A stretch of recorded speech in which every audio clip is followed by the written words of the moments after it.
¿Qué tal? Buenos días, muchas gracias a todos por reunirse aquí con nosotros esta mañana. Bienvenidos. Primero que nada, me gustaría dar las gracias a Catherine Camacho del CSIG, que siempre nos ha ayudado tanto con estos eventos, y a Marta Cebollada del Departamento de Ciencia Política del ITAM. Estamos aquí para la presentación de un libro que yo disfruté muchísimo, tuve la fortuna de poder irlo leyendo cuando estaba en su creación aprendí muchísimo. El libro se llama Security and Illegality in Cuba's Transition to Democracy. Se publicó este año por el doctor Vidal Romero. Y tenemos la fortuna de que tenemos un gran comentarista, ¿no? Omar López Montenegro, al cual les voy a presentar en un segundo. Primero les quiero hablar de Vidal Romero, el autor. Vidal es licenciado en Derecho por la Universidad de Guadalajara, maestro en Políticas Públicas por el ITAM y doctor en Ciencia Política por la Universidad de Stanford, investigador asociado del Program on Poverty and Governance de Stanford, del Centro de Energía y Recursos Naturales del ITAM y cofundador y codirector de el CSIG. Y actualmente es jefe de Departamento Interino de Ciencia Política y su trabajo de investigación es vasto y se ha publicado en múltiples journals. Omar López Montenegro, nuestro comentarista estrella, es director de Derechos Humanos de la Fundación Nacional Cubano-Americana y presidente del Centro Latinoamericano para la No Violencia. Fue uno de los fundadores en Cuba del Movimiento Pro Derechos Humanos. Estuvo de talk show host de Radio Martí de 1996 a 2019 y ha impartido conferencias alrededor del mundo. Ha sido delegado de la Comisión de Derechos Humanos de la ONU, del Foro Mundial de la Sociedad Civil y de la Asamblea Mundial de la Sociedad Civil. Es egresado de la Universidad de La Habana en Economía y editor del Instituto Cubano del Libro, y también es un prolífero autor de artículos, ensayos, y ha recibido numerosos premios y numerosas distinciones por su trabajo en derechos humanos, y estamos honrados de que esté aquí con nosotros para comentar el libro de Vidal.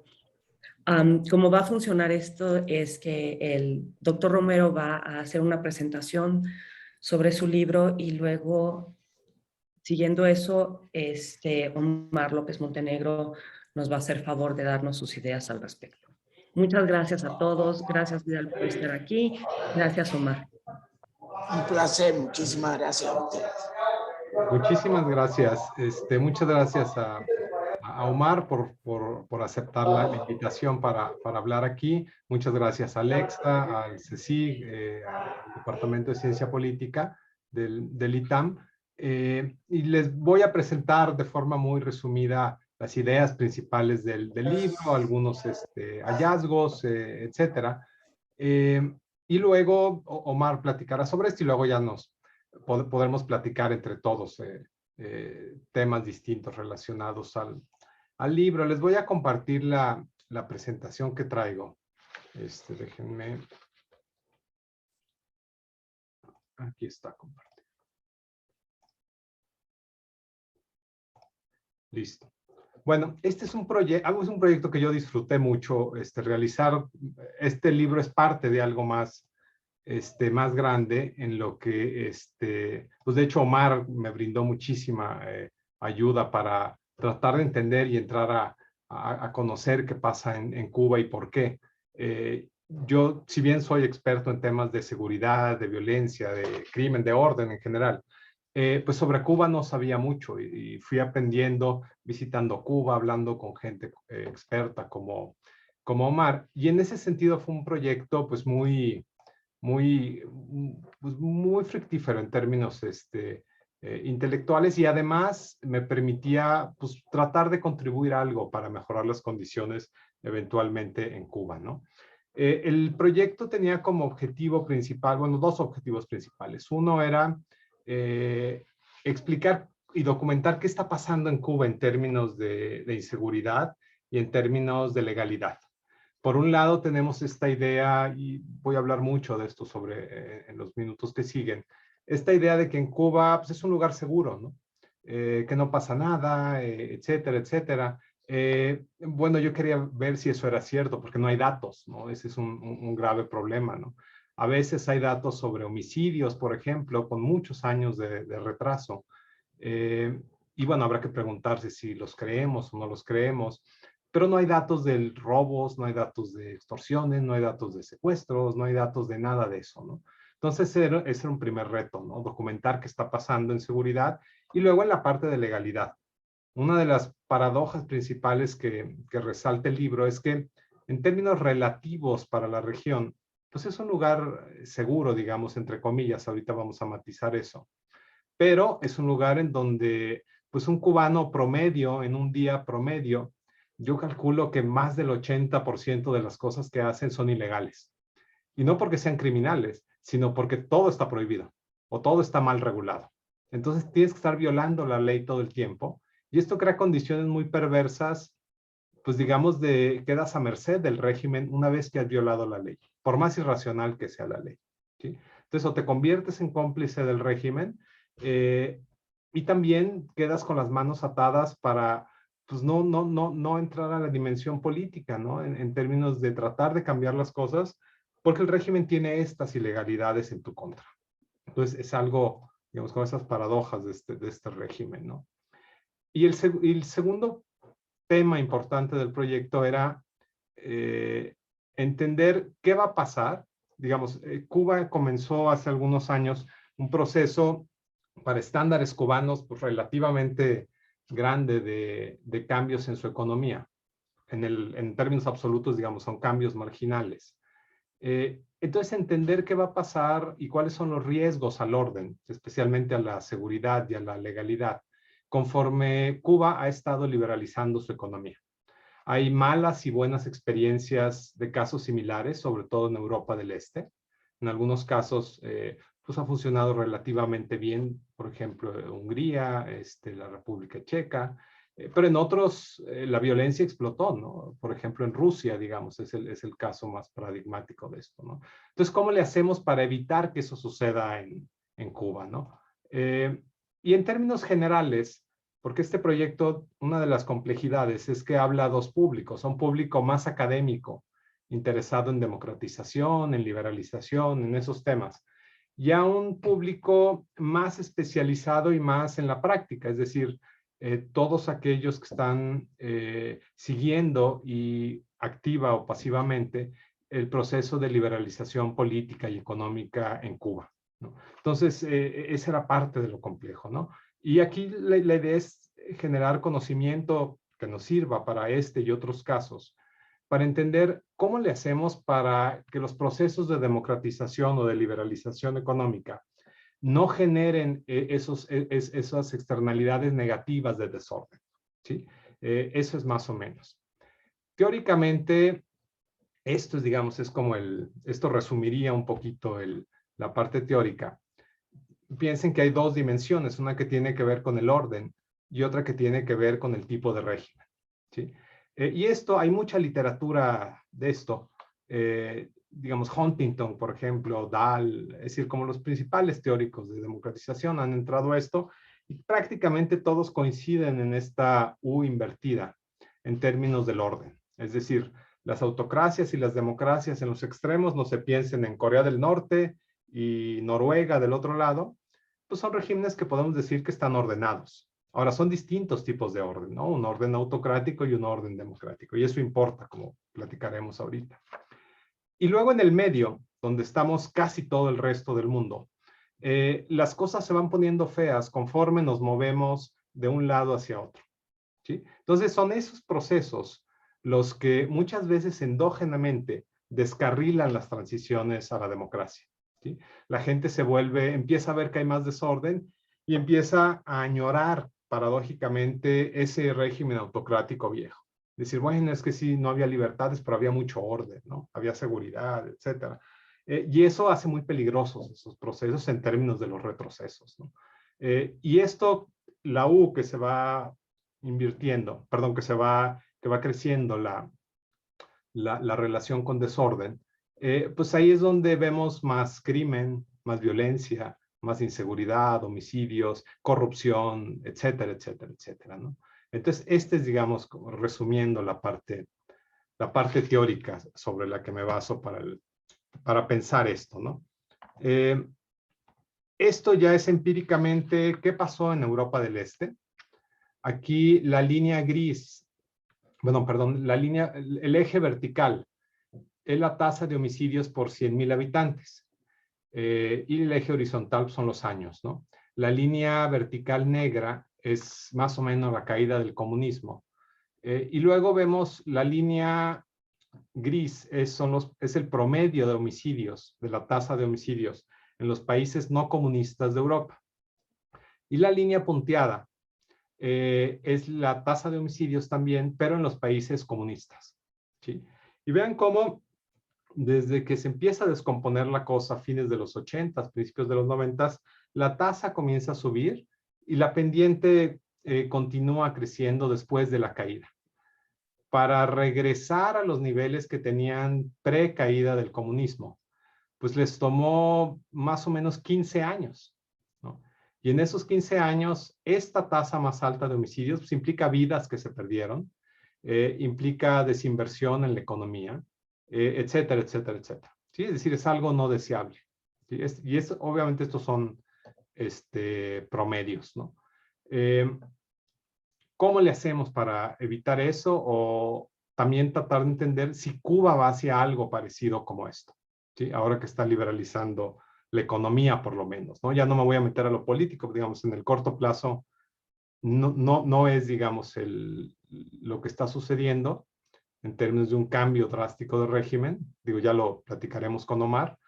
Pero por lo menos pensando en la liberalización económica, no queremos que algo así suceda en Cuba, ¿no? Y obviamente esto es si creemos estas tasas bajas previas a la caída del comunismo, ¿no? Digo, había un problema serio de información.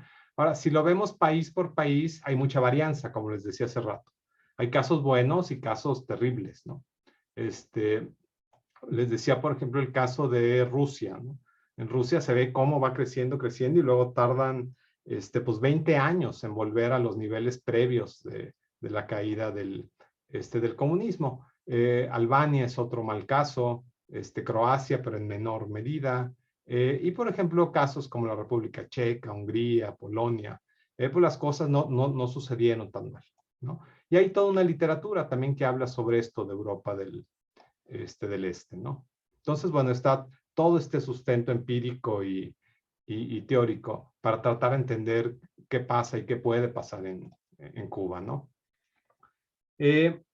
Bueno, ¿qué pasa? El primer tema, ¿no? ¿Qué pasa en términos de orden en Cuba, ¿no? Les decía que no hay información o muy poca información. Los datos de homicidio usualmente tienen rezagos de 5 años sobre lo que está pasando en Cuba. Y además hay dudas sobre la veracidad o la precisión de esa información. En cualquier otro país, si yo hubiera estado trabajando en un país democrático, pues lo que hubiera hecho son encuestas de victimización. O seguramente ya habría encuestas de victimización. En el caso cubano, no es posible hacer encuestas. Se requiere el permiso del gobierno. Hablando con colegas que han intentado, lo que sucede es que tú solicitas el permiso y nunca llega la respuesta, ¿no? Es decir, incluso tienes que sacar una visa especial para ir a hacer investigación académica. También nunca hay respuesta si solicitas ese tipo de visa. Entonces, pues, tuvimos que ingeniárnosla para lograr la información de otra forma, pues a través de entrevistas, etcétera. Pero pues que digamos que es información de menor calidad, pero bueno, información al fin y al cabo, ¿no? Comparado con no tener nada, ¿no? Hay esfuerzos de encuestas, por ejemplo, hay una del NORC, de la Universidad de Chicago, pero hasta donde entiendo está, digamos, hecho con muestreo, etcétera, pero hasta donde entiendo se hizo casi de forma encubierta, ¿no? Y hay otra también de una organización mexicana, que estuvieron haciendo trabajo al mismo tiempo que yo estuve haciendo este proyecto, y también era de forma encubierta la encuesta, ¿no? Con todos los problemas pues, de la calidad de los datos que al final vamos a tener, ¿no? Entonces esto hace pues todavía más retador, digamos, estudiar estas cosas en Cuba, ¿no?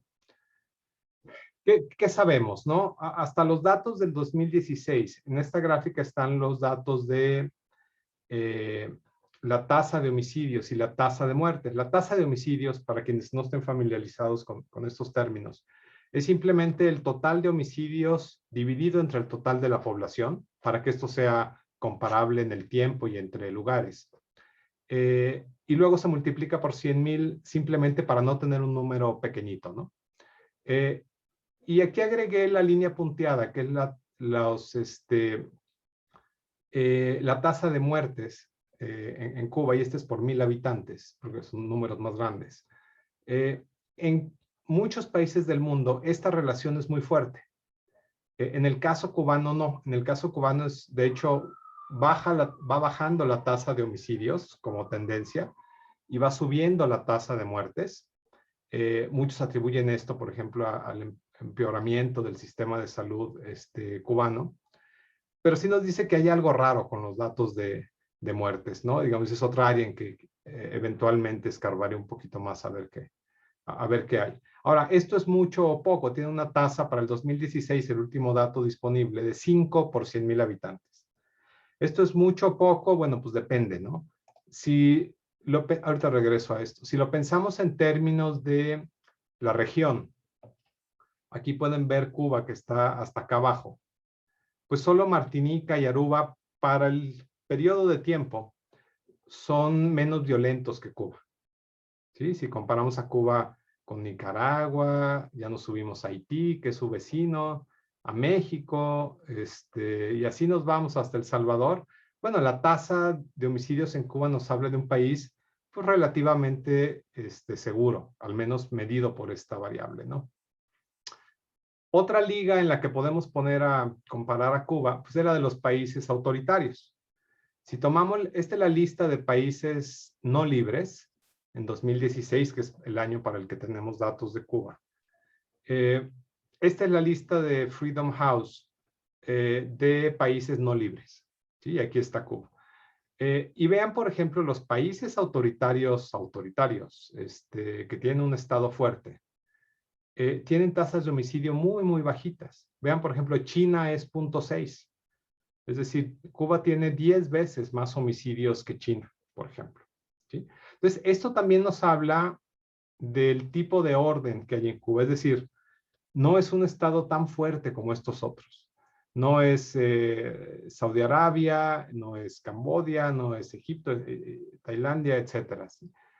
Más bien está en esta liga con Sudán, Kazajstán, Angola, Afganistán, Burundi, etcétera.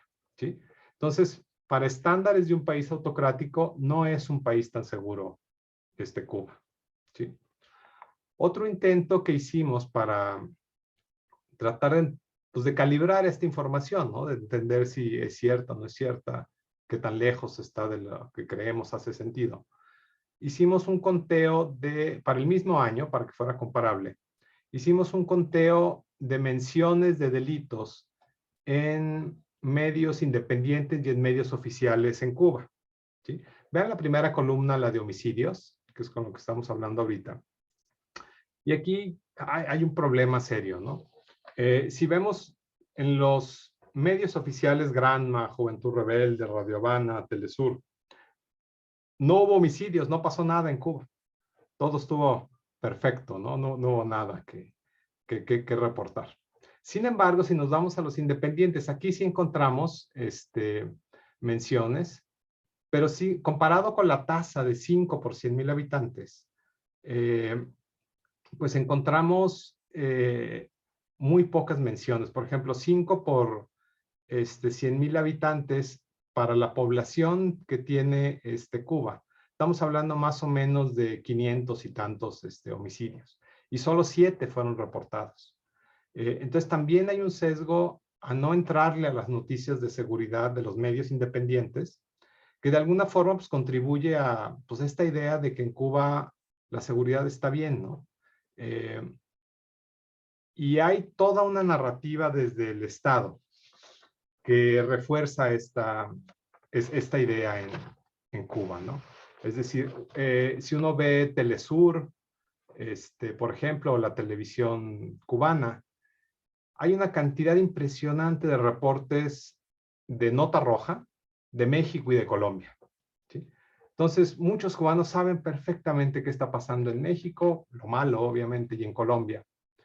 Y en las entrevistas que hicimos en Cuba, pues nos lo decían, ¿no? Yo les preguntaba, oye, pero la escasez de alimentos, la pobreza, ¿qué esto? Y, bueno, sí, está tan mal la cosa, pero por lo menos no nos estamos matando en la calle como en México, ¿no?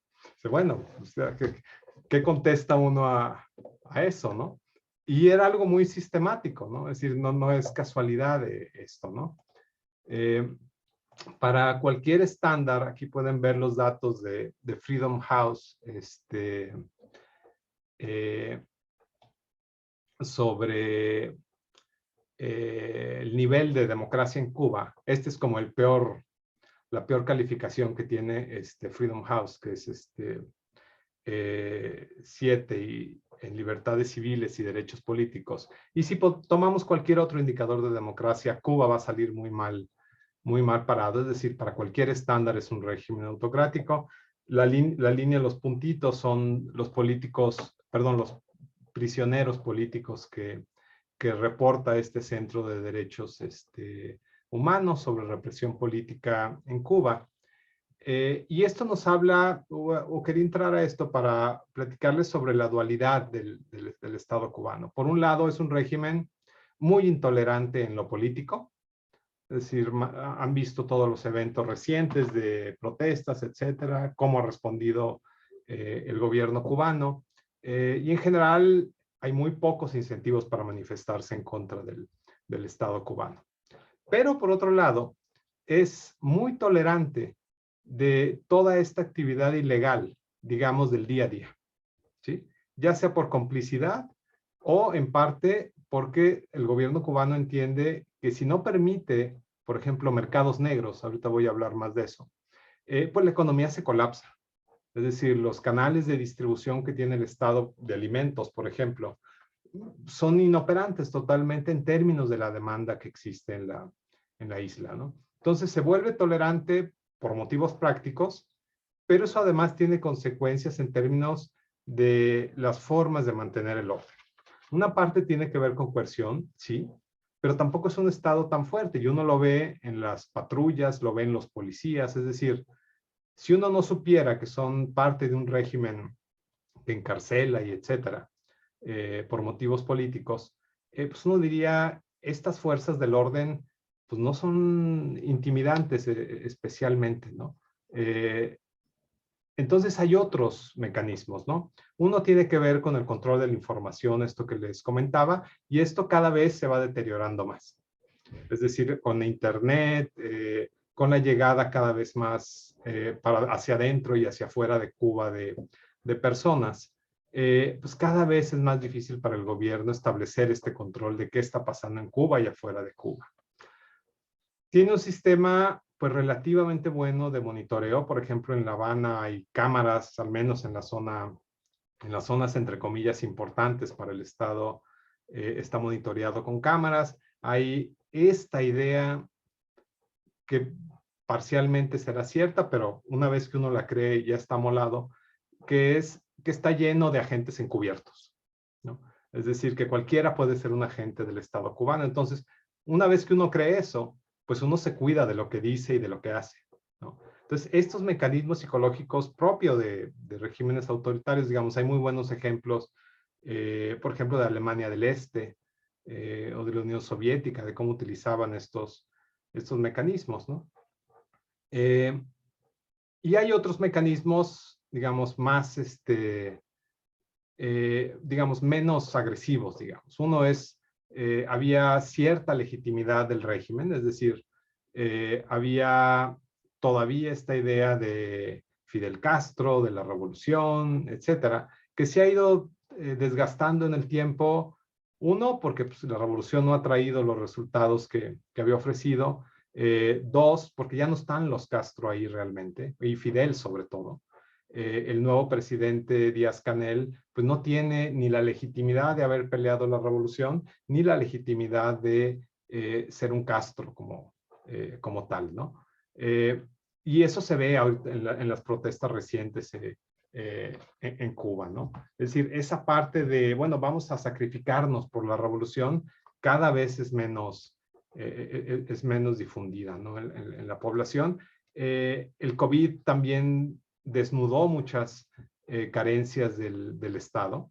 Entonces, cada vez más está moviéndose hacia un Estado que se le juzga más por su desempeño y no a un Estado que se le juzga más por esa herencia de legitimidad de la revolución, ¿sí? Y este cambio pues, implica muchos problemas, ¿no? Para el régimen. La última forma de control tiene que ver con la regulación. En Cuba prácticamente todo está regulado. Para todo hay una norma y para todo está ahí presente el Estado. Estos son algunos ejemplos de problemas en el mercado económico. Uno es la cantidad impresionante de mercados negros que hay en Cuba. Hay mercados negros para prácticamente todo, ¿no? Aquí les pongo algunos que son de los que más me llamaron la atención. Por ejemplo, de la carne de res. Hay un mercado negro impresionante porque hay mucha escasez de carne de res. Como en cualquier sociedad, si hay escasez, va a haber mercados negros, ¿no? Y el Estado no ayuda a esa distribución. Y esto tiene que ver con políticas fallidas de los 70s y 80s del ganado.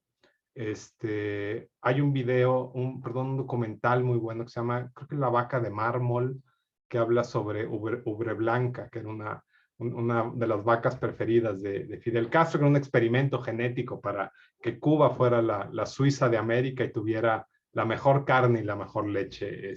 Obviamente fue un fracaso, pero vean ese documental, es muy bueno. El caso es que a partir de esa mala política de Estado, no se ha podido recuperar, digamos, el ganado, entre comillas, nativo, es decir, el ganado que obviamente fue traído de Europa, pero ya estaba adaptado a Cuba y eso no se ha podido recuperar, ¿no? Entonces es gravísimo traficar con carne de res. Otro es pescados y mariscos. Uno está en una isla, pues esperaría pescado bueno, marisco, langosta, camarones. Pues es complicadísimo encontrar comida del mar en Cuba, y esto tiene que ver por las restricciones a la pesca, es decir, solo algunas cooperativas que el Estado decide quiénes son, pueden hacerlo, y además está prohibidísimo que tú tengas tu propio bote, tu propia lancha para salir a pescar, porque obviamente pues, el siguiente destino pues, es la Florida, ¿no? Y entonces eso es lo que no quiere el gobierno. Entonces, por estas razones políticas, pues hay una severa escasez, pero como hay demanda, pues hay mercados negros, ¿no? Como supondríamos. Mercados negros de electrónicos, mercados negros de ropa, y otro muy importante, donde se ve claramente, digamos, los problemas de la intervención del Estado en esto, son los mercados negros de servicios profesionales o de servicios en general, ¿no? Recientemente el gobierno permitió, creo que son 127 nuevas actividades que sí pueden realizar los privados, antes no, pero entre ellas no están los servicios profesionales. Entonces, si tú eres arquitecto, si tú eres ingeniero, si tú eres médico, abogado, solo puedes trabajar para el Estado, ¿sí? Pero obviamente el Estado no se da abasto en todas estas cosas. Entonces se crea este mercado negro de servicios y servicios profesionales, ¿no? Transportación también, el transporte público no es bueno en Cuba, y esto genera pues, incentivos para satisfacer esa demanda. Entonces, bueno, pues uno toma su propio automóvil y crea su propia ruta y va subiendo gente ahí en el camino cobrando, obviamente, ¿no? Digamos, un taxi pirata o un mini camión, bueno, no camión, auto pirata, digamos, ¿no? En términos de transportación. Y el robo pues, al Estado, ¿no? Es decir, está tan difundido esta actividad que parece ya, digamos, como pues una prestación laboral, ¿no?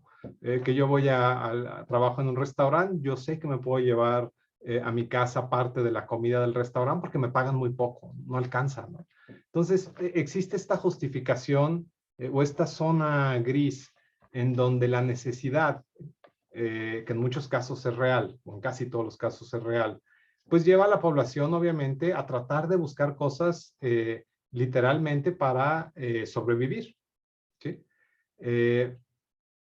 Y esto es muy problemático, obviamente en los términos del hecho como tal, pero también en términos de que se ha creado una cultura muy difundida de ilegalidad en Cuba.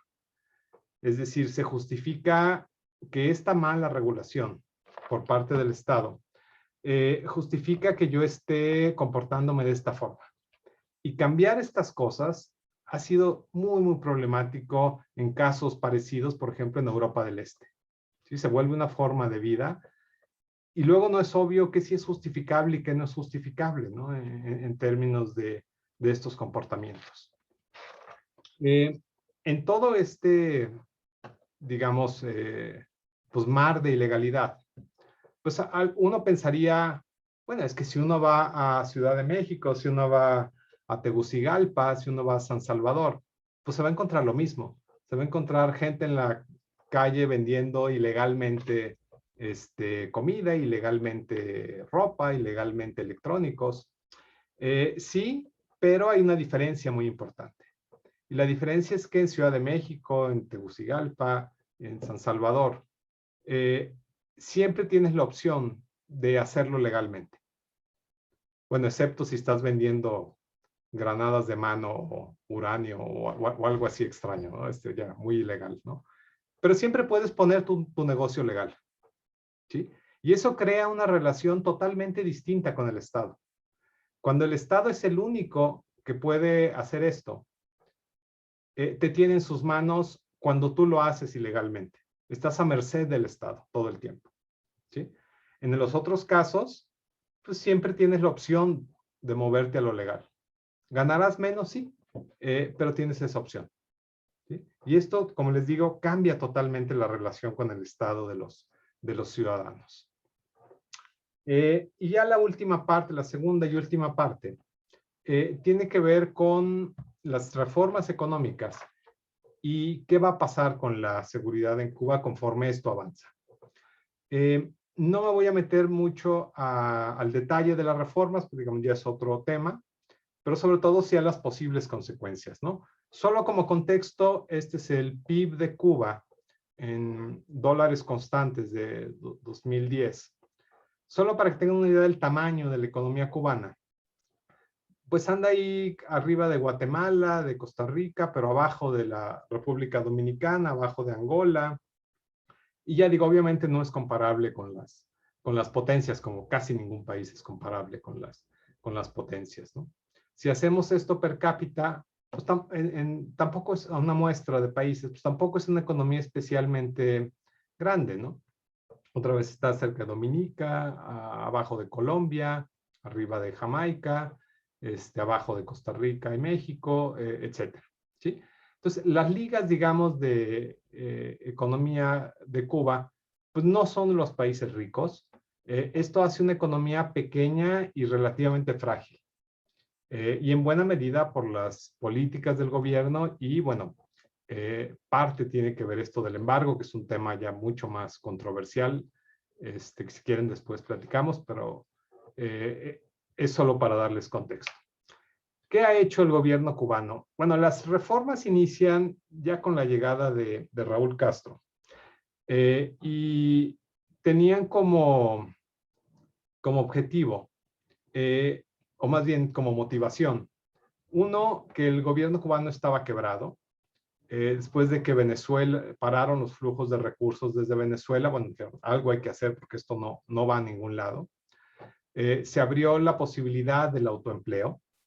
En un discurso Raúl Castro habló de sacar del empleo del Estado hasta 1,5 millones de cubanos que en ese momento trabajaban para el Estado. Esto creo que fue 2014, si mal no recuerdo, u 11, no recuerdo exactamente. Ahorita actualmente el Estado cubano tiene más o menos 4.5 millones de empleados. Son en total un poquito menos de 10 millones de habitantes. Es decir, la mitad de la población activamente trabaja para el Estado, ¿no? Entonces, quitar a 1,5 millones del Estado era un reto monumental, o es un reto monumental, ¿no? A estos, básicamente, por autoempleo, en lo que acabó esto son básicamente la posibilidad de poner tu restaurante, la posibilidad de poner un bed and breakfast pequeñito, y de ofrecer otros servicios no profesionales. ¿Sí? Lo profesional no está incluido en esto. Se abrió también el mercado de bienes raíces. Solo eran permitidas las permutas, es decir, intercambios de propiedad. Y ahora ya es posible la venta bajo o bajo muchas restricciones, pero ya por lo menos ya es un mercado un poco más abierto, ¿no? Otro es la tenencia de la tierra y lo que eso implicaba, en términos, por ejemplo, de lo segundo, que es la producción agrícola. Anteriormente, todo iba al Estado en términos de producción. Bueno, es posible ya que alguna parte no vaya al Estado de esa producción. Es posible ahora importar un poquito más de bienes. Ya hay cuotas, por ejemplo, cuántos celulares puedes meter, cuántas televisiones puedes meter, cuánta ropa puedes meter. Algo así como lo que teníamos en México en los años 80, ¿no? 70s, 80s, que había una lista, bueno, pues puedes meter una televisión, puedes meter no sé cuántos chocolates, o etcétera, ¿no? Más o menos algo así. Otra, y esto viene desde el lado americano, sobre todo durante el gobierno de Obama. No estoy seguro si se ha regresado a esta política con la administración de Biden, es ampliar el monto de las remesas que pueden ser enviadas a Cuba, que muchas vienen sobre todo de Estados Unidos a familiares en Cuba, ¿no? Entonces, estas reformas económicas pues generan un cambio en la dinámica social y política en Cuba y en la relación de los individuos con el Estado. Es decir, en un mundo perfecto esto sería muy poquito, pero en el mundo en el que vivimos creo que esto ya es un paso hacia adelante, ¿no? Comparado con lo que tenía antes Cuba, ¿no? Ahora, falta muchísimo y muchas de estas reformas, pues todo el tiempo está la amenaza de que se van a ir para atrás. Entonces, digo, no hay mucha certidumbre, digamos, tampoco, ¿no? Ahora, ¿qué puede pasar a raíz de esta reforma? Es decir, piénsalo como una forma de, pues como externalidades negativas de estas reformas, pero sí quiero aquí como ser muy enfático y claro en que esto no implica que no se deban realizar las reformas, y más aún que no se deba reformar mucho más todavía. Simplemente es entender qué puede salir mal para realizar las reformas y minimizar estos peligros. Ese es, digamos, como el objetivo de esto. Es decir, una especie como de alerta de que puede salir mal, ¿no? Haciendo algo que sí queremos que suceda, ¿no? En términos del bienestar de la población. ¿Qué es lo que estamos? Recuerdan, esto lo vimos ahorita al principio de la presentación. Piensen que Cuba está en A, donde dice A, y que Cuba ahorita o eventualmente se puede mover a B. Es decir, un régimen todavía autoritario, pero con algunos cambios. La predicción de esto es que pues, va a aumentar el desorden, es decir, la flechita va a ir para arriba, ¿sí? Para llegar al mismo nivel de orden, pero en un contexto democrático, pues tienen todavía que pasar un montón de cosas. Y el reto es que mientras estemos en la joroba de la curva esta, pues no se descompongan tanto las cosas que la gente diga, no, mejor que venga el hijo o el nieto de algún Castro o algo y que nos ponga en orden, ¿no? Ese es el gran riesgo, ¿sí? ¿Qué puede salir mal? Bueno, uno, Cuba, si alguien de aquí se dedica o se quiere dedicar a ser traficante de drogas, bueno, la peor idea que pueden tener es cruzar México, ¿no? Es carísimo y muy complicado, ¿no? Porque el principal costo del tráfico de drogas es la corrupción, lo que tienen que estar pagando. Y en México tienen que estar pagándole a oficiales del gobierno, a otras organizaciones criminales, carísimo, pésima idea, ¿no? La ruta buena es por el Caribe, ¿sí? Es mar, no hay mucho a quien pagarle, etcétera, etcétera, etcétera, ¿sí? Y aquí el gobierno cubano, hay episodios, digamos, muy específicos de problemas o de relaciones de funcionarios del gobierno de Cuba con narcotraficantes, pero en general parece, o al menos esa es mi impresión de lo que estudié, ha decidido que, bueno, a eso no le van a entrar. Le entran a otras cosas, pero eso a eso no, ¿no? Bueno, mientras menos control tenga el Estado cubano de su territorio, etcétera, bueno, más atractivo se vuelve esa ruta para las organizaciones de tráfico de drogas. Y más aún si pensamos que es un gobierno con mucha necesidad de recursos, bueno, eso es lo que le sobra a las organizaciones de tráfico de drogas, ¿sí? Entonces, este es un grave peligro para Cuba, que acabe convirtiéndose en lo que no queremos, ¿no? Un paraíso de crimen, ¿no? Igual funcionaría para armas, pero ahora de arriba para abajo, ¿no? Lo de drogas va de sur a norte, esto va de norte a sur, ¿no? Entonces sería la misma lógica. Y otro problema que ya observamos desde ahorita en Cuba es el lavado de dinero, ¿sí? Con la apertura, por ejemplo, de más remesas, de autoempleo para restaurantes, para paladares, para bed and breakfast, etcétera. Bueno, esto sirvió para muchos negocios legales y para que muchas familias estuvieran mejor, pero también hay reportes de sospechas de lavado de dinero, ¿no? Es decir, hay muchos reportes, por ejemplo, de fraudes que se cometen en la Florida y resulta que el que cometió el fraude acaba en Cuba, ¿no? Y el gobierno cubano pues hace como que no ve, ¿no? Porque lo que quiere son recursos que se inviertan en Cuba. Entonces, esa combinación de un régimen autocrático muy corrupto más necesidad de recursos, pues lo hace un potencial paraíso de lavado de dinero, ¿no? Que es otra vez lo que no queremos para el caso cubano, ¿no? Otro tema importante es esto de los mercados ilegales. Ahorita podemos pensar que un mercado ilegal de aceite, de azúcar, de carne de res, pues es inofensivo, es decir, simplemente estamos haciendo algo ilegal, pero porque la regulación es una locura. No hace sentido, ¿sí? Ahora, para que funcionen estos mercados ilegales de bienes inofensivos, en muchas ocasiones hay complicidades del Estado, muchos grupos involucrados, etcétera. Y esto crea redes de crimen y complicidad. Y la pregunta es, una vez que se regulen bien los mercados, ¿qué va a pasar con estas redes? Cuando ya yo pueda conseguir carne de res en el supermercado, ¿a qué se van a dedicar estos traficantes de carne de res?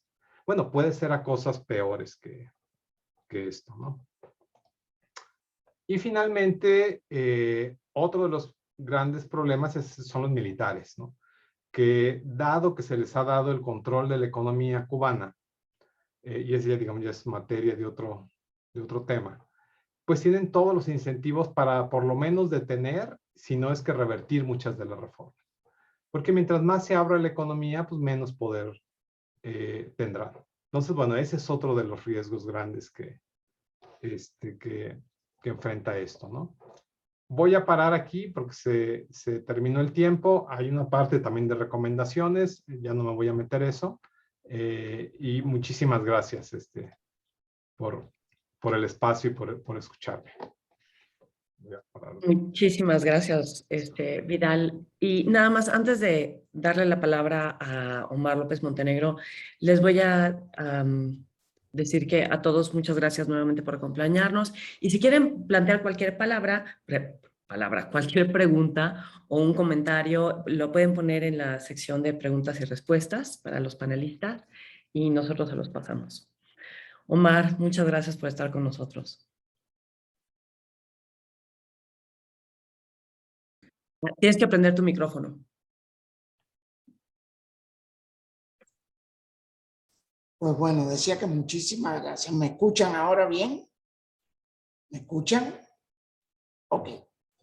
Decía que muchas gracias por la oportunidad y en primer lugar gracias a Vidal por dejarme ser parte digamos, de los que proveyeron información para este libro, que es un libro muy necesario, ¿no? Porque estos temas a veces no se discuten mucho.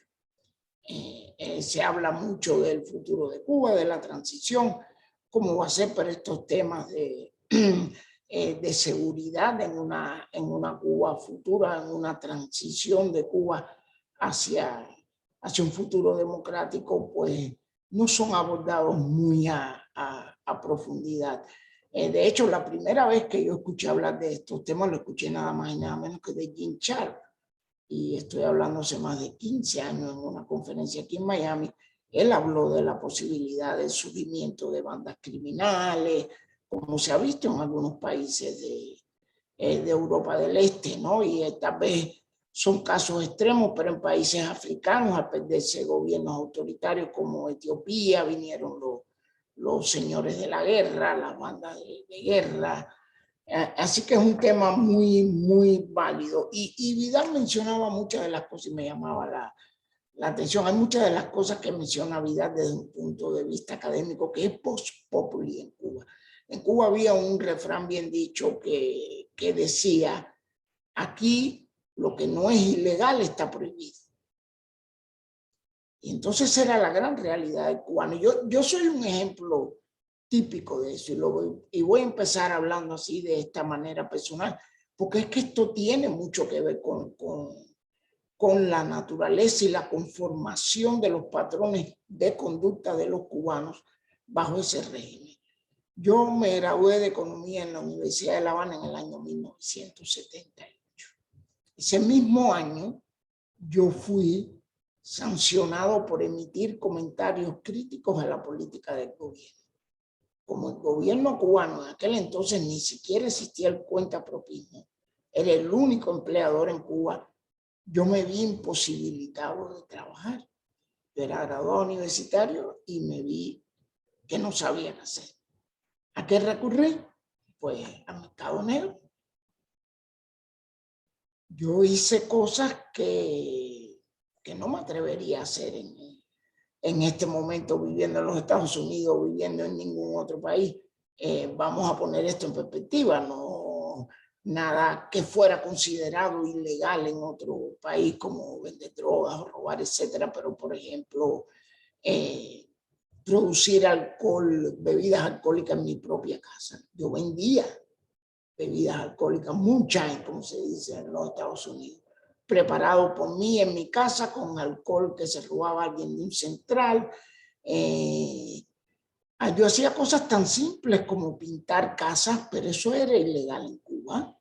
Yo daba clases de inglés a personas que querían salir del país, pero eso era ilegal en Cuba.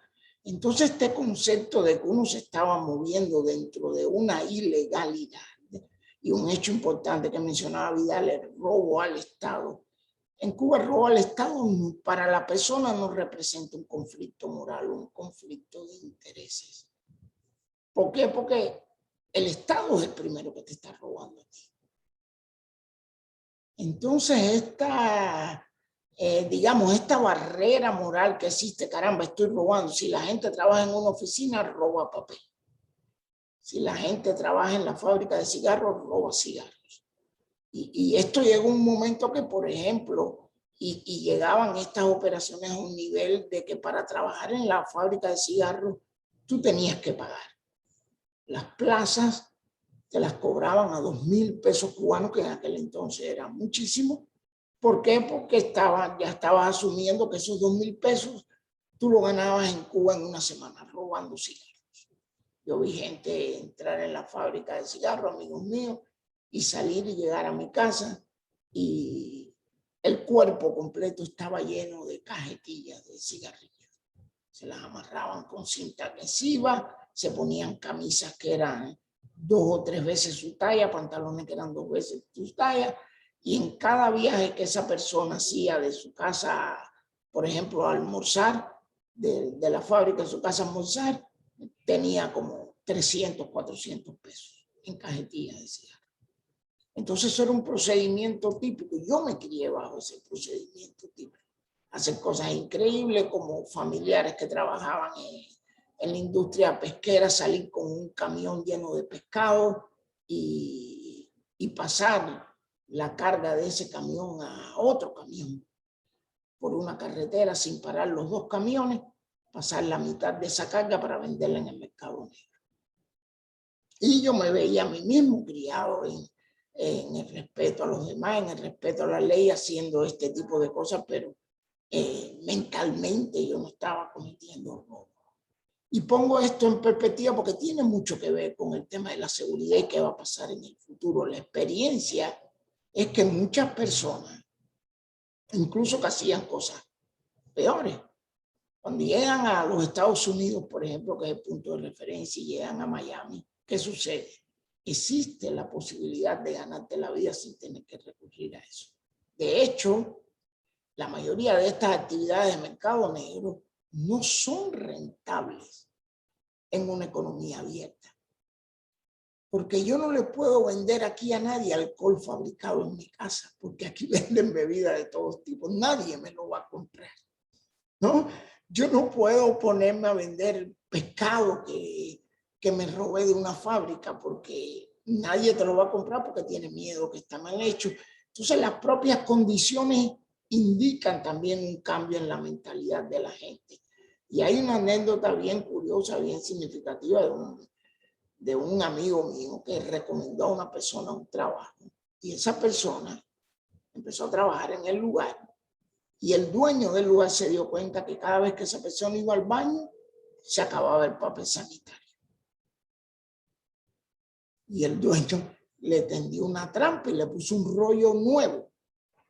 La persona entró al baño y se acabó el papel sanitario. La persona se robaba el papel sanitario. Por supuesto, lo botaron del trabajo. Cuando mi amigo le pregunta, dice, no, pero es que imagínate, había mucho papel sanitario, pero ¿cuánto tú ganas? Y esto es una ecuación matemática económica simple, pero ¿cuánto tú ganabas la hora en ese trabajo? $10, $12 la hora. ¿Cuánto cuesta un paquete de 8 rollos de papel sanitario? Y el hombre en ese momento se dio cuenta que lo que había hecho era estúpido, simplemente en términos económicos, ¿no? Entonces, lo que quiero explicar es que la mayoría de estas personas, al chocar con las realidades, al tener conflicto, incluso algunos, pues, pasarle cosas como esta que lo botan de un trabajo por cosas tan absurdas como robarse el papel sanitario. Estas personas entran en una especie de conflicto mental con ellos mismos que lo hace inclinarse hacia el lado de me es más conveniente, y no es que súbitamente se convirtieron, pero me es más conveniente dejar estas operaciones de mercado negro, etcétera, y dedicarme a un trabajo normal. Es una manera más rentable de ganarse la vida. Yo creo que esto puede tener un impacto en el futuro de Cuba. Hay un elemento clave que mencionaba Vidal, y en muchas de sus exposiciones llegábamos a lo mismo, ¿no? Que es la permanencia y la preeminencia del Estado sobre la vida de los cubanos, ¿no? ¿Por qué? El Estado, como mencionaba, es el único empleador. Ahora con el cuentapropismo, mencionaba Vidal el hecho de que se pensaba ubicar a 1.500.000 personas, prácticamente despedirlos de su puesto de empleo, porque eso era la intención, despedirlos del sector estatal y que se fueran a ganar la vida como pudieran en el sector del cuentapropismo. Al haber tantas restricciones, esto no era posible, pero a la misma vez el régimen se asustó del cataclismo social que podía significar de pronto 1,5 millones de personas botadas de sus trabajos. ¿Qué pasaba con esta gente en la calle, ociosa, sin nada que hacer, descontentos con el gobierno? Y precisamente esto se detuvo por una decisión política, porque estas decisiones políticas tienen mucho que ver. Mencionaba Vidal el tema de los militares que estaban dando. Los militares controlan el 85% aproximadamente de la economía cubana. La corporación Gaesa, que es la que se dice controla el 85% de la economía cubana, como sabemos, dirigida por Luis Alberto López Callejas, ex yerno de Raúl Castro, ex coronel. Entonces, esta imbricación de los militares con el gobierno, de hecho, ya produce problemas de seguridad en Cuba, ¿no? Porque muchas de estas cosas ya había un elemento que no se mencionaba en el tráfico. El tráfico de drogas, es cierto que después de lo que sucedió con Ochoa, y es cierto que después de una operación conjunta de la DEA con el Servicio de Guardacostas de los Estados Unidos para tratar de arrestar a Abel Santamaría, el jefe de la Marina cubana. Esta operación fracasó porque hubo una delación, pero evidentemente había altos oficiales del gobierno cubano implicados. Creo que asustó un poco al régimen y un poco que pasó a otro plano en esto del tráfico de drogas. Y no está su actividad fundamental, pero una actividad muy importante que yo mencionaría es el tráfico humano. No es posible sacar gente de Cuba sin la anuencia o por lo menos la complicidad de altos funcionarios del gobierno. Y sabemos los casos se multiplican. Recientemente arrestaron en Costa Rica a una persona que operaba una red de tráfico humano que traían cubanos y yo mismo me quedé asombrado con las cifras. Los precios son exorbitantes. $30,000 por sacar a una persona de Cuba. Gente en Cuba que vendió sus casas para irse del país. Y esto es una fuente de ingreso importante. Recordemos incluso hace poco antes de la pandemia, yo diría, o hace unos 5 años aproximadamente, la crisis migratoria a través de Centroamérica fue provocada por cubanos. ¿Y de dónde salían estos cubanos? ¿Cómo de pronto aparecían y querían cruzar fronteras y tuvieron hasta choques con la policía migratoria mexicana? De hecho, en Nicaragua lograron incluso desplazar a la policía y entrar en la frontera. Miles de cubanos, una crisis migratoria. Y ya sabemos también que el régimen ha tenido una historia de utilizar a los cubanos como balas humanas. El éxodo del Mariel, bueno, sin contar el éxodo de Camarioca, pero el éxodo de Mariel, el éxodo de los balseros en Cuba en el año 94, fueron provocados intencionalmente por el régimen para crear crisis políticas y a la vez liberar crisis en su territorio y exportarlas a los Estados Unidos. Entonces, esta digamos, conexión o digamos simbiosis entre el gobierno y los militares es una fuente de inseguridad bien grande, lo que me lleva a mí a comentar que lo primero que tiene que suceder es el cambio de gobierno. No va a ser posible una mejora en la seguridad en Cuba con este gobierno. Y no solo ya a nivel que estamos hablando, a nivel continental, las crisis que se pueden crear, a nivel incluso nacional dentro de Cuba, la propia respuesta a las manifestaciones del 11 de julio, a la solicitud de manifestaciones el 15 de noviembre. Acabo de recibir la noticia que el régimen ha declarado ilegal la manifestación del 15 de noviembre porque dice que va en contra de los deseos del 80 no sé cuánto % de gente que votó por la nueva constitución, como si una cosa tuviera que ver con la otra. Entonces el régimen es una fuente constante de inseguridad, precisamente por su visión del poder. Su visión del poder está basada en la negación de los derechos a los ciudadanos. Y esto nos lleva a otro punto en el análisis de qué cosa es seguridad, ¿no? Independientemente de que haya pues control de crímenes, etcétera. Pero yo nunca me sentí seguro en Cuba. La mayoría de la gente que estaba a mi alrededor nunca se sentía seguro en Cuba. No porque pudiera caminar de noche por las calles, que de hecho gente recién llegada de Cuba o visitantes que han venido me dicen, ya esa Cuba no existe. No se puede caminar de noche por las calles sin riesgo a que te asalten. Por algo tan simple como quitarte un par de zapatillas Nike. A ese nivel ha llegado. Pero yo nunca me sentía seguro en Cuba. ¿Por qué? Porque no te puedes sentir seguro en un país donde tu opinión te puede llevar a la cárcel. Donde tienes que medir constantemente lo que tienes que decir. Yo pasé 5 años en la Universidad de La Habana prácticamente en una zozobra hasta que al final fui sancionado precisamente. Mi sanción en la Universidad de La Habana decía por emitir comentarios críticos a la política económica del gobierno. Es decir, ya tú no podías no solo criticar al gobierno, sino criticar la política económica del gobierno.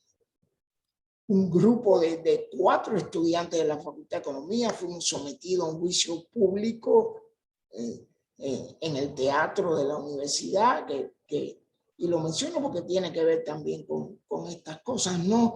En un simbolismo muy grande, porque todo era un teatro donde estudiantes nos pedían que fuéramos presos, se le pidió a los estudiantes que dictaran ellos la sanción contra nosotros, lo cual era un teatro porque la sanción ya estaba hecha y firmada, pero dijeron eso y empezaron la gente a pedirnos la cabeza. Entonces, yo nunca me podía sentir seguro. Yo pasé gran parte de mi vida después que me gradué viviendo en esta inseguridad permanente, pensando que en cualquier momento iba a ser preso o detenido. Yo estuve detenido 11 veces en los últimos 7 meses que pasé en Cuba, cuando ya era activista de derechos humanos, fundador del Movimiento Pro Derechos Humanos. Entonces este es un tema de la seguridad muy interesante. Cubanos nunca se pueden sentir seguros, porque si no estás preso te están buscando, y si no estás haciendo algo ilegal. Y este sentimiento crea una fuente de inseguridad permanente en la población cubana, ¿no? Y sí puede ser una amenaza para el futuro. El régimen ejerce una violencia extraordinaria. El régimen ejerce una violencia sistemática contra la población. Te golpeo si estás en desacuerdo, si te atreves a emitir opiniones. En las cárceles el tratamiento, en las propias calles, es normal las agresiones de revolucionarios a personas que expresan un comentario en contra del régimen. Entonces todo este potencial está ahí y yo creo que una de las garantías de que esto pueda ser revertido de alguna manera es la visión del cambio a través de vías no violentas. Yo creo que es importante esto. Y si ves en las mismas gráficas que Vidal ponía, y hay un estudio muy bueno de Freedom House que se llama ¿Cómo se ganó la libertad?, que demuestra que en los países donde los cambios se produjeron a partir de movimientos no violentos que vinieron desde la base hacia arriba, la República Checa, la propia Polonia, los niveles de inseguridad, los niveles de sustentabilidad democrática son más altos que en los países donde los cambios se produjeron de la cúpula hacia abajo. Rusia, el ejemplo más clásico, ¿no?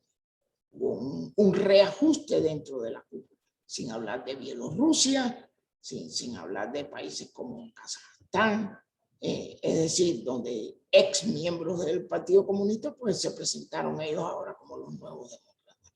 Hay altos niveles de inseguridad, incluso hay altos niveles delincuenciales.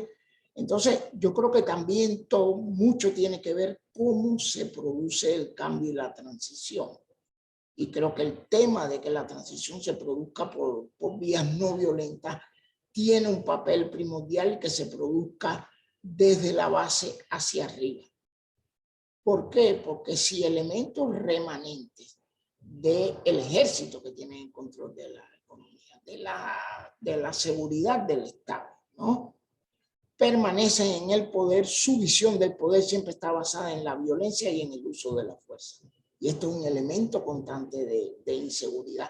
Van a tratar de crear nuevas dictaduras. Vemos los casos de Bielorrusia, por citar un ejemplo, y estas nuevas dictaduras generalmente tienden a la corrupción. En el mundo moderno, incluso el tráfico de drogas es una gran amenaza. Yo solía, y siempre solía hacer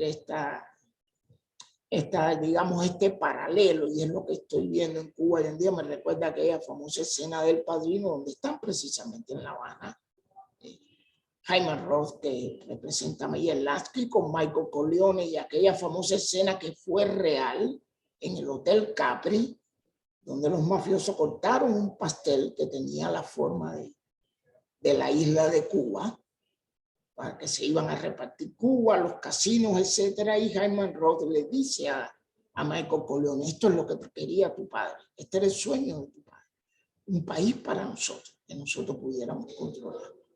La realidad es que esto no es lo que sucedió en Cuba, pero hay una familia que es cubana que controla el país. Entonces no fue una familia mafiosa extranjera, fue una familia cubana, pero esta familia está entronizada en el poder. Esta familia tiene una visión del mundo que no responde a la legalidad, y yo creo que esa es la principal amenaza que hay en Cuba. ¿Cómo se rompe ese orden? ¿Cómo se rompe ese monopolio? No ya de un partido sobre la realidad cubana, sino de una familia que se está enriqueciendo y que está sumiendo a la gente en la miseria. Esta es la razón fundamental, esa pérdida de legitimidad que hablaba Vidal, esa ruptura de esa especie de contrato social que se hablaba en Cuba, que supuestamente un contrato social entre la población y el gobierno. Entonces, ¿cómo se rompe esa estructura? ¿Cómo se cambia esa estructura de manera no violenta? Va a ser determinante en el futuro de la legalidad en Cuba, y con esto termino. Omar, mil gracias. Y quiero regresar justamente a algo que estabas diciendo, porque contesta, o más bien atiende una pregunta que nos hicieron, que es la pregunta de José Enrique Sevilla Masip, que dice, él está hablando de las protestas de julio, de las cuales habíamos platicado anteriormente, y él lo que dice es que él cree que mostró mucha cohesión en el aparato de seguridad cubano. Entonces, ¿por qué pensar en que se puede colapsar el gobierno con los ejemplos que estaban dando de Europa del Este y no hacer un comparativo con China o Vietnam, donde el propio partido gestiona exitosamente una liberalización económica? ¿Qué opinión tienes al respecto? Bueno, la primera respuesta a esto es que ya la historia ha demostrado que no necesariamente una liberalización económica conduce a una democratización, ¿no? Ahí tenemos el caso de China, ahí tenemos, se puede decir, Rusia en cierto sentido, que sí hubieron cambios económicos, pero no necesariamente esto conduce a una democratización. Pero lo primero que tengo que decir es que las protestas del 11 de julio no demostraron cohesión en las fuerzas de la seguridad del Estado, en lo absoluto. Y yo lo mencionaba, la primera línea de defensa del régimen, las organizaciones políticas de masa, el partido, los comités de defensa fueron completamente rebasadas. Ninguna de estas organizaciones pudieron detener, confrontar, ni siquiera salieron a confrontar las manifestaciones. La segunda línea de defensa, que fue la policía, también fue rebasada. Y están los videos, múltiples videos de policía echándose a los lados y dejando pasar a la gente ante la demostración de poder en números tan grandes que había. Después lo que vinieron fueron los boinas negras, ¿no? Las fuerzas especiales de la policía. Y pongo un detalle significativo en esto. El régimen nunca movilizó a las Fuerzas Armadas para detener estas manifestaciones. ¿Por qué? Sabemos que esto puede generar una serie de conflictos que pueden incluso minar la capacidad del régimen, provocar deserción. De hecho, hubo una noticia no confirmada que un general dijo que él no iba a reprimir a la población. El régimen se abstuvo de utilizar las Fuerzas Armadas. Y los boinas negras, si vemos y analizamos los videos, nunca fueron frente contra una manifestación, golpearon a jóvenes que se salían o jóvenes en lugares aislados, puntuales. El régimen fue muy cuidadoso al ejercer la represión, pero la lectura de estas manifestaciones del 11 de julio es todo lo contrario. La capacidad de la gente al tener miles de personas en más de 60 ciudades y pueblos del país rebasó la capacidad represiva del régimen, que es un patrón en cualquier lugar del mundo, con sus honrosas excepciones, que siempre digo, es un axioma matemático. Las excepciones confirman la regla. Cuando se habla de una excepción es porque existe una regla. Vidal, Cecilia Farfán te hace la siguiente pregunta, que ¿cómo piensas que el caso cubano nos ayuda a pensar en los conceptos de lo que es criminal y lo que es extralegal? Y si hay una ventaja en utilizar uno de los dos conceptos. Sí, para el caso cubano, de hecho, yo pensaría que lo extralegal, de hecho, pero a la inversa, ¿no? Es decir, en el caso cubano, el problema es que están reguladas cosas que no deberían estar reguladas. A diferencia de lo extralegal, que quiere decir acciones que consideramos dañinas o algo así, pero que no están reguladas como tal. Por lo tanto, no hay una consecuencia, ¿no? En lo criminal, nos ayuda mucho a repensar pues esta idea, digamos que los criminólogos lo tienen clarísimo, que lo que está codificado pues es relativo en tiempo y espacio, ¿no? Lo que hace 10 años era problemático en términos legales, hoy no lo es, ¿no? Legales y sociales hoy no lo es, y al revés, ¿no? Es decir, todo el tiempo está cambiando esto, ¿no? El caso cubano creo que va más allá, digamos, como de estos dos conceptos, en términos de pensar todo eso regulado que no debería estar regulado, ¿sí? Pero lo está por razones políticas, ¿no? Y bueno, obviamente hay toda una literatura también sobre esto y muchísimos casos que estudiar, pero sí creo que un buen punto de lo que dice Cecilia es que creo que esto lo tenemos como que repensar, ¿no? Como que estudiar un poquito más, ¿no? Sí. Y por cierto, nada más les quiero decir a todos, porque Vidal no pudo llegar a su parte de recomendaciones, entonces a todo mundo que le interese el tema, que es fascinante, les recomiendo mucho comprar el libro. Porque ahí sí viene la parte que no pudiste dar. Sí, Vidal. Perdón, nomás quería agregar a la pregunta de José Enrique lo de Vietnam y China. Ujú. En el libro trato los dos casos, China y Vietnam, como ejemplos para Cuba. Y digamos, en los sueños ideales de la élite cubana, pues están Vietnam y China, ¿no? Es decir, ¿cómo le hacemos para que mejoren las cosas, pero no perder el poder, ¿no? Pero para que eso llegue a suceder, y yo lo veo muy poco probable en el caso cubano, uno tendría que estar dispuesto a dejar control de la economía. Y estando los militares ahí metidos, yo lo veo muy difícil de que esto suceda. Y la otra, algo de las jugadas claves, por ejemplo, que hizo Vietnam, fue que le entró a todos los organismos internacionales económicos, ¿sí? Desde los regionales de Asia hasta los internacionales. Eso implica hacer transparente tu economía, tus cuentas, disciplina fiscal, etcétera, etcétera, ¿no? Tampoco veo al régimen cubano dispuesto a entrarle a eso, ¿no? Sí. Y algo que han dicho los dos que atiende a la pregunta de Antonella Bandiera, ¿no? Que es, ¿qué tanto participa el Estado en los mercados ilegales? Omar, tú estabas diciendo que pues, hasta en el mercado de tráfico de personas, pues obviamente tiene que estar metido el Estado, ¿no? También, ambos han dicho que la idea del régimen como principal responsable de potencial inseguridad, y si tiene esto algo que ver con los mercados ilegales y que es un desafío para la eventual apertura en un contexto de pues, tanta restricción presupuestaria, que la cantidad de oportunidades para aumentar el costo de mordidas y participar en todos los nuevos mercados ilegales, obviamente va a ser mucho más complicada la situación, una situación ya complicada. Bueno, Vidal mencionaba una cosa que es bien importante en este tema, ¿no? Y la creencia muy extendida en Cuba de que el régimen permite de cierta manera algunas formas de mercados ilegales. Porque primero, el régimen no puede suplantar una economía de mercado. Su economía es ineficiente, por lo tanto, esto es una vía de escape para muchos ciudadanos y la presión social. Por otra parte, la participación de agentes de régimen dentro de estas redes de mercado ilegal. ¿Por qué? Porque no se puede operar un mercado ilegalmente en Cuba si de alguna manera no tienes complicidad o has sobornado a algunos agentes del gobierno. De hecho, cuando el régimen ha intentado esta maniobra de capitalismo de Estado, que es lo que se está tratando de hacer en Cuba, han habido muchas declaraciones diciendo, y en un momento determinado, pues dijo un funcionario de que el principal enemigo de la revolución no era la contrarrevolución, sino la corrupción.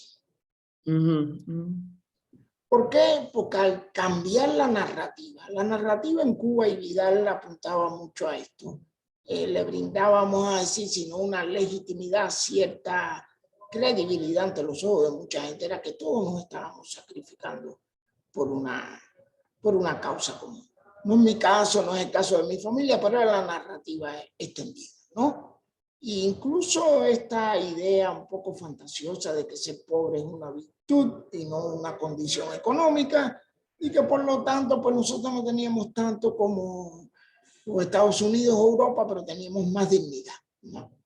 Y yo siempre solía decir, bueno, me gustaría tener un poquito más de frijoles, ¿no? Para mezclarlo con esa dignidad, pero bueno, esa era la narrativa en Cuba.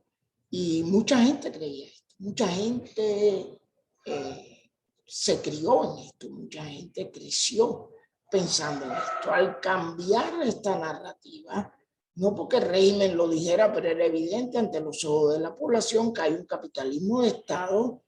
Cuando ves imágenes, y algo importante que mencionaba Vidal y lo muestro es esto es el principal enemigo del régimen ahora mismo, no la corrupción, un teléfono celular, la capacidad de recibir, no solo recibir, sino de difundir información. Y mencionaba esto también porque anteriormente el régimen fue pensado para una época de la humanidad en que tú tenías el control de la información, porque tenías el control de los medios de prensa, escrito, televisión y radio. Y esos medios transmitían información. Y tú solo recibías, tú eras un ente receptor. Por lo tanto, el régimen tenía el control de lo que se emitía y por lo tanto tenía el control de lo que tú recibías. Para buscar otra fuente tenías que oír La Voz de América, etcétera, ya era más complicado. Pero un teléfono celular cambia la manera en que la gente se comunica. No solo recibe, sino a la misma vez transmite información. Es un ente activo en este proceso. Y esto cambió una dinámica y el régimen no estaba preparado para esto. O sea, al romperle este control de la información también rompió otros controles. Pero la realidad es que esta narrativa se derrumba en gran parte por eso. Y cuando surge esto, la gente ve al hijo de Fidel Castro en Grecia paseando en un yate. La gente ve a la nieta de Raúl Castro gastando miles de dólares nada más y nada menos que en la capital del imperio, en Nueva York, en Saks Fifth Avenue. Entonces no nos estamos sacrificando todos por una causa noble y justa. Yo no me estoy sacrificando para que los niños tomen leche, porque en un solo viaje del hijo de Fidel Castro a Grecia en su yate, pues todos los niños cubanos toman leche por un año con el dinero que se gastó. Al romperse esta narrativa, una vez más se rompe esta especie de contrato. Entonces, la sociedad se vuelve un sálvese que puede. Es el capitalismo más brutal que puede existir, controlado por el Estado y ustedes están sumidos en la miseria, ¿no? Entonces, todo esto del mercadonero ya incluso ya llega un momento que no se convierte no solo en un medio de supervivencia como era antes, o en una actividad semicontrolada por el Estado para que la gente desgaste. Ahora incluso se convierte en un modo de subversión. Yo entro en el mercado negro y le puedo robar, pues le estoy quitando un poco del dinero a Alex Castro para que viaje a Grecia, o al otro hijo de Fidel Castro, que es el presidente de la Federación Cubana de Béisbol, y quiere cobrar un porcentaje de los contratos que firman los cubanos cuando juegan en las grandes ligas. ¿Cuál es la respuesta de la gente? Bueno, pues entonces me voy, deserto. Lo acabamos de tener hace una semana, ¿no? La mitad del equipo cubano de béisbol menores de 23 años desertó en México. Y ese es un ejemplo claro del cambio de estas dinámicas. Y muchas de estas dinámicas están relacionadas con la economía. Vidal, ¿qué tanto te preocuparía a ti que no quisiera el gobierno liberalizar porque está inmiscuido adentro de actividades del mercado negro y las encuentran extremadamente buenas para su bolsillo? Pues mucho, porque es otra vez, es intentar ir contracorriente, ¿no? Intentar trapar la ruta del río, ¿no? Eso eventualmente explota y todos salen perdiendo, ¿no? El problema es que la población va a salir perdiendo mucho en este desenlace, ¿no? Ahora, todos los incentivos están alineados mal, así en ese sentido, ¿no? De no soltar. Y lo de las protestas, otro punto importante, además de los que ha mencionado Omar, es que esta represión como que también pone al Estado otra vez, peor aún, en un camino de no retorno, ¿no? De decir, bueno, cada vez se hace menos factible una transición suave en Cuba. ¿Por qué? Bueno, pues por todas las atrocidades que comete el Estado, ¿no? Y pues quien acaba pagando es la población. Aunque Omar, tú te encuentras un poco más esperanzado de lo que está Vidal, de que pudiera haber una transición suave, ¿no?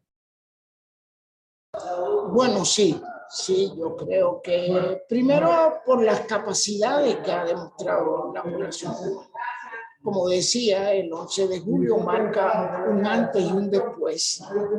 Y entonces, esto en cierto sentido indica una nueva capacidad que no se había visto anteriormente. Creo que la disponibilidad de la gente de confrontar de forma cívica al gobierno también es un signo esperanzador. Recordemos, como yo siempre digo, que el 11 de julio no fue una cosa espontánea, no fue fruto de la casualidad. Anteriormente hubieron muchos incidentes, muchísimos incidentes de gente realizando protestas a pequeña escala, pero muy importantes que obtenían resultados, ¿no? Realizaban una pequeña protesta y recibían un servicio que el gobierno les había negado. La gente se fue empoderando, fue adquiriendo esta conciencia de que, caramba, si protesto puedo tener agua, o si protesto puedo tener electricidad. También, como decía, las redes sociales, los teléfonos celulares, la capacidad de transmitir información. Y esto ha llevado al régimen a un terreno en el cual el régimen no se siente cómodo en este tipo de confrontación. Siempre lo menciono, es un conflicto asimétrico. ¿Por qué? Porque un bando utiliza una manera de pelear, que es la violencia, la represión, el régimen, y el otro bando utiliza otra manera de pelear, que es la oposición, que utiliza pues la no violencia, la manifestación cívica. Pero el hecho de protestar, que antes en Cuba era considerado algo imposible, algo que no rendía frutos, cuando yo comencé en los derechos humanos en Cuba, gente de mi propia familia me decía, eso está muy bien, pero no vas a conseguir nada con eso. Vas a terminar preso, vas a terminar desterrado. Bueno, de hecho terminé desterrado. Mejor algunos tenían razón en aquel momento. El acto, y esto me gusta decir para cerrar esto, el acto de oposición en Cuba se ha convertido en un fenómeno popular. Está en el imaginario de la población. Canción Patria y Vida, insultos que suenan groseros, me da pena decirlo porque hay mujeres presentes, pero hay que decirlo porque es relevante. Díaz-Canel Singao destruyó la autoridad del presidente del país, tratado a nivel nacional con ese término por parte de los ciudadanos. Entonces, esta pérdida de autoridad, este empoderamiento de la gente, para mí es muy esperanzador y lo veo diariamente en las interacciones que tengo con gente en Cuba. Y creo que con este mensaje de esperanza, Omar, podríamos terminar muy bien esto. Y le agradezco a todo el mundo que haya venido a esta presentación. Les recomiendo muchísimo el libro. Les digo, yo ya lo leí, me encantó, aprendí muchísimo. Muchísimas gracias, Vidal. Omar, un gusto, muchísimas gracias. Gracias al CECIG y a Marta Cebollada y al Departamento de Ciencia Política del ITAM y a todas las personas a las que vinieron hoy. Que tengan un buen día. Gracias, gracias Omar, gracias Alexa. Gracias. Gracias, Vidal, Alexa.